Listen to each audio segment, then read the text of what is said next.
होगा कि इस अधिक मास में 33 चीज़ों का दान दिया जाता है। किस किस को मालूम है? कितनी चीज़ देते हैं? मालपुए दान करेंगे तो 33, ठेहुआ दान करेंगे तो 33, पुआ दान करेंगे तो 33, 33, आवाज़ ही नहीं आ रही है मेरे स्पीकर में, 33 चीज़ों का दान दिया जाता है अधिक मास। कभी आपने किसी से पूछा कि ये 33 चीज़ें ही दान क्यों करी जाती है? 33 मालपुआ का दान ही क्यों करा जाता है? 33 वस्तुओं का ही दान क्यों किया जाता है? अगर आप किसी से पूछेंगे तो कोई आपको बताएगा कि 33 मालपुए का दान, पुए का दान, ठेहुए का दान इसलिए करते हैं कि 30 दिन के तो 30 पुए दान किए जाते हैं। 31वें नंबर का जो पुआ दान करते हैं, मालपुआ दान करते हैं, अनरसा दान करते हैं, ठेहुआ दान करते हैं, बतासा दान करते हैं, यदि हमने अपनी बहन बेटी के घर का अगर कुछ खा लिया होता है तो उसका दोष ना लगे, उसके लिए 31वें नंबर का पुआ दान होता है। 32वें नंबर का पुआ, मालपुआ, ठेहुआ, अनरसा, बतासा हम इसलिए दान करते हैं कि हमने अगर किसी के घर का सूतक सावड़ का, किसी के घर बच्चा हुआ, हमको मालूम नहीं था, हमने उसके घर का पानी पी लिया। किसी के यहाँ प्राण छूट गए थे, उसके घर सूतक लगी हुई थी, हमने उसके घर का खा लिया, पानी पी लिया, तो दोष न हो। ये 32वें नंबर का जो पुआ होता है, ये हमें उस सूतक सावड़ के अन्न का भाग या जल का भाग हमने जो ग्रहण करा होता है उससे मुक्त कर देते।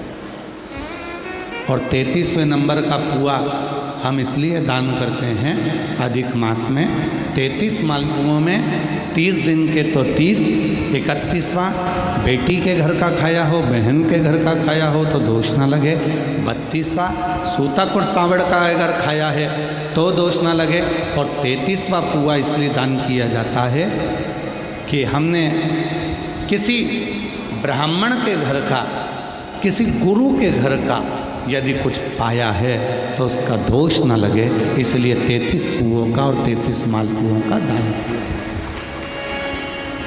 33 पुओं का दान। शिव तत्व कहता है, भगवान शंकर की परम पवित्र कथा कहती है, शिवपुराण कहती है कि भगवान शिव की जो आराधना साधना आप और हम करते हैं, जैसे प्रदोष का दिन आ जाता है, हर महीने की शिवरात्रि आ जाती है, आप लोगों के स्मरण में नहीं रह पाता कि आज प्रदोष है, आप लोगों के स्मरण में नहीं रह पाता कि आज शिवरात्रि है। कई लोग ऐसे हैं, कई मेरी बहनें ऐसी बैठी हैं, कई मेरी जीजियाँ बैठी हैं, कई मेरे जीजा बैठे हैं, कई मेरे बेटा, कई मेरी बेटियाँ, कई मेरे बुजुर्ग माँ बाप कथा में ऐसे बैठे हैं, उनके स्मरण में नहीं रहता कि आज शिवरात्रि, उनके स्मरण में नहीं रहता कि आज प्रदोष। वो तो अपने कर्म में लिप्त रहते हैं, कार्य में लगे रहते हैं, कोई दुकान जा रहा है, कोई नौकरी पर जा रहा है, कोई काम में लगा हुआ है, कोई किसी काम में लगा हुआ, उसके स्मरण में नहीं रहता। पर अनायास, भले आपको याद नहीं है, भले आपके स्मरण में नहीं है, फिर भी यदि आप भूल से भी प्रदोष के दिन, प्रदोष काल में अगर शिव जी के मंदिर में जाकर मात्र शिखर का, शिवलिंग का या नंदी का या शिव के द्वार का दर्शन मात्र कर लेते हो तो ये मानव का शरीर बार बार नहीं मिलता, इससे मुक्ति प्राप्त हो जाती है, मोक्ष हो।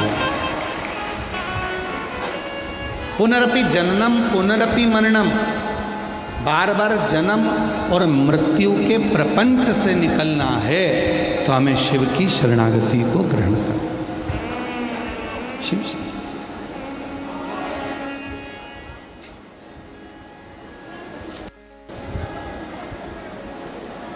और देख लिया संसार हमने, देख लिया सब मतलब तेरा हमने, देख लिया झूठे नाते झूठे रिश्ते, झूठे नाते झूठे रिश्ते, अरे झूठा है संसार हमने देख लिया सब मतलब तेरा हमने देख लिया। भूलवश में, स्मरण में नहीं है, चित्त में नहीं है, मन में नहीं है, तुम्हारी बुद्धि में नहीं है, भूलवश में।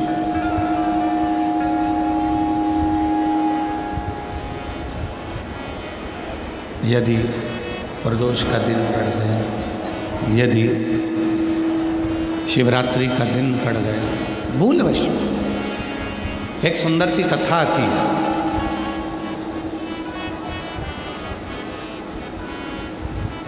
दो भाई थे, एक का नाम था भानु और दूसरे का नाम था भोला।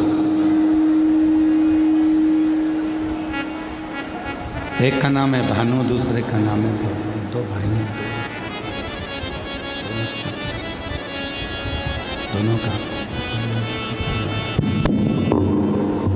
आवाज़ क्लियर कर दो, ये डीले थोड़ा कम कर कर आवाज़ खोलो, जिससे बाहर भी आवाज़ जाए, अंदर भी आवाज़ जाए।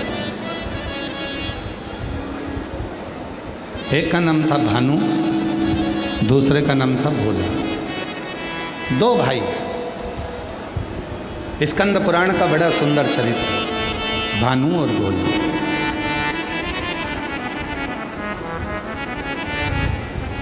दोनों का नियम था, भगवान शिव के दर्शन को करना, भगवान शंकर की शरणागति को ग्रहण करना, शिव मंदिर में जाना, भगवान शंकर को एक लोटा जल समर्पित करना,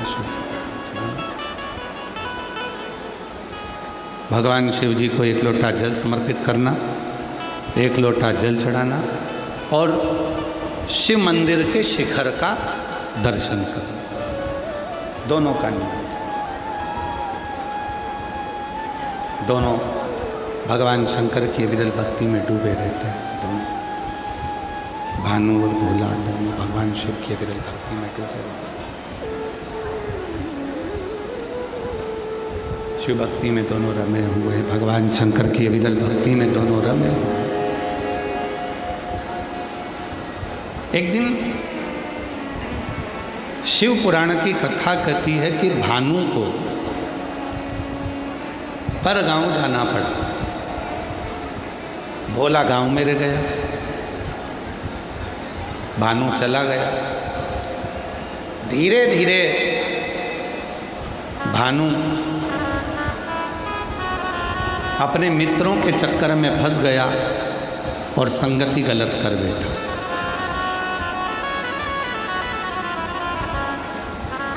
व्यसन में डूब गया, मदिरा का पान करने लगा, मांसाहार करने लगा, गलत कार्य करने। केवल गांव में भोला है।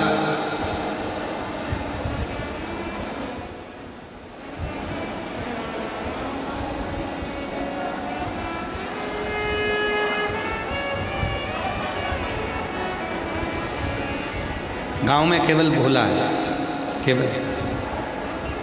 भानु चले गया, गलत संगत में डूब गया, गलत विचारों में डूब गया, गलत चीज़ों में डूब गया। भोला जो गांव में निवास करता है वो अपनी शरणागति शिव की धारण करा, शिव मंदिर में रोज जाता है, रोज भगवान शंकर की साधना करता है, रोज शिव की आराधना करता है,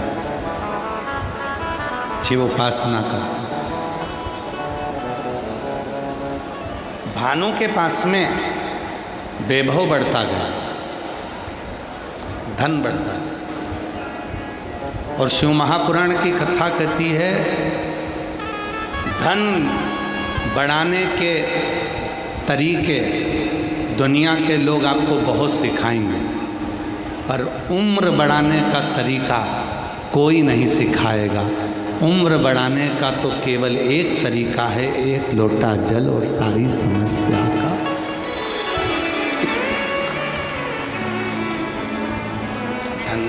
धन बढ़ाने के तरीके तो लोग सिखाएंगे आपको।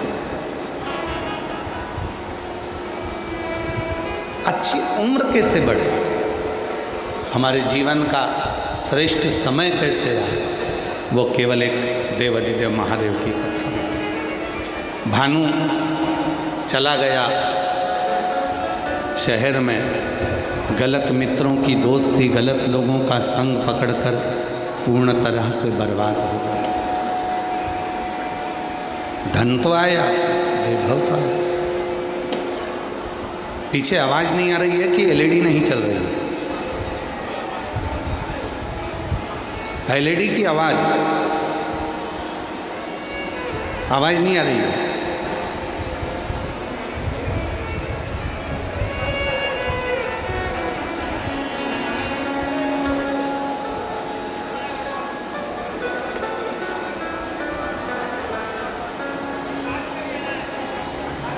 भानु गलत व्यसन में डूबकर, गलत मित्रों का संग पकड़कर, गलत लोगों का संग पकड़कर अपनी जिंदगी को बर्बाद कर लिया।